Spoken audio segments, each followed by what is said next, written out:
This is Audi's new A8L, and it means it's gone through a model year change, which means you get a lot of stuff that's new, entirely new to the A8, but it also retains a lot of its great characteristics that it had from the previous car. Now, the interesting bit, however, is that this car is probably the last internal combustion engine car that you would ever drive in the A8 series, because the next generation car that would come out will probably have the all-electric powertrain. So if you are a petrol head, you like the emotional feel of an internal combustion engine, last chance. Significantly, changes are applied to the front end. If you look at it, there's an entirely new headlamp array, and this has got the digital matrix headlamps, which of course not just offers better illumination, but it can also project certain instructions on the road in front of you. It's got the fantastic light array that it's got as a display unit. It also shows a magic, or rather not magic, I'd say a light carpet. It throws a light carpet in front of you on the road, which illuminates the road and indicates the lane that you're supposed to be in. Now, if you look at the grille, again a change. It still retains that hexagonal shape, but the inserts over here, all the chrome elements are entirely new, completely redesigned. And of course, with those air dams on the side, with the splitters and the lower bumper in chrome, you've got this completely new look, which I believe is quite impressive. I mean, if you had to see this coming back in your rearview mirror, you'd move aside. That's how attractive and alluring this front end is. Further behind, Audi's A8L, continues to sit on the 19-inch alloys and tires, but the alloy pattern is completely new. It's got that turbine effect, and of course, there's some aerodynamic bits as well to reduce or rather cut down wind resistance. But this is sitting on a 255/45. These are Michelin Pilot Sport 4s, but there's a choice of tires, not a choice which you wouldn't be able to choose from, but Audi will deliver this with various tire specifications in any case, or other various tire brands to be more specific. Moving on from here, closer towards the rear, if you look at the side profile, well, it largely stays the same. Chrome elements on the door handles, chrome elements on the window frame, again, chrome element, the running strip right down below over there. All of this reeks of luxury, gives it that, prominence and detailing that you would want to see in a car of this segment. And closer towards the rear, what you can see over here is an entirely new light signature. Well, the design is similar to the one that was there before, but the signature is entirely new.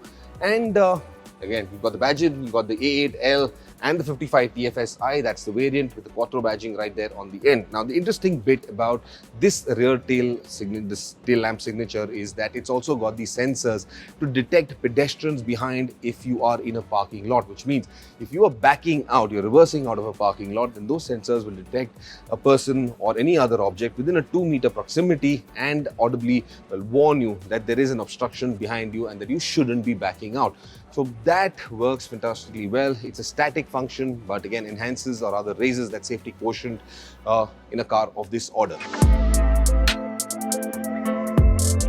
Another very important feature that the A8L offers as an option, nearly a 17 lakh option, is the predictive suspension system, which effectively, now this is adaptive suspension, which means you can raise the car, lower the car, but with the predictive system, what it also uses as a lidar that is placed right up over here in the windshield, that detects the road or the condition of the road ahead of the car and then accordingly adjusts the suspension, whether it needs to be stiffer or softer or have a little more ground clearance or not. All of these are identified by the lidar, and then the car computes what is required in fractions of seconds and then applies that to the suspension. So predictive suspension is something that's entirely new for this, a fantastic option to choose from, and I think something that is worth investing in if you're really looking for that high-end luxury and comfort status that the A8L is capable of delivering. In the driver's seat, the Audi A8L feels no different. It's still got the same look and feel as the previous car, the older model for that matter. However, keep in mind, this can be heavily customized to your preference, and there's a massive customization program. Now, this particular car, of course, has got this wooden finish on the dashboard, but you can choose and select what kind of materials you want within your cabin, and there's a host of other things as well, whether it's upholstery, whether it's the leather on the seats, a lot of things. Now, coming to the powertrain for the A8L, it still is powered by the 3-liter V6 petrol engine, the TFSI, the turbocharged fuel certified direct injection petrol engine. Now, this makes 340 horsepower. That's the peak power, while peak torque output is at 500 Newton meters. Fairly powerful engine, but still frugal when you want it to be. It's, I've enjoyed better in, older generation Audis, but the V6 is effectively what, given Audi's sustainable movement, the V6 is the best that you can get in the A8L. Nonetheless, a very competent engine for this sort of car.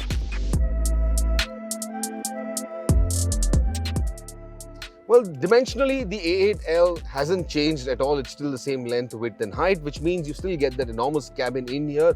Now, I'm going to show you one of the features, which of course is that footrest, which extends. You've also got the massage functions. You can adjust the backrest. You can adjust the seat squab length, whether you want it further ahead or further behind. But you also got a one-touch feature, or rather a one-touch button, which will allow you to do that, get that executive package running for you to stretch out in this cabin, especially this only for the rear left passenger. Now, this is applied only to the rear left passenger. It does not apply to the driver's side. Keep that in mind very clearly. But what you can do also is that instead of the one-touch feature, you can select just through the screen right here on the armrest. You can select those seat functions how you want them. So I can, close the screen if I don't want that, or extend the footrest and stretch out to how much I want that to happen. So there you got, and as you can see, there you go.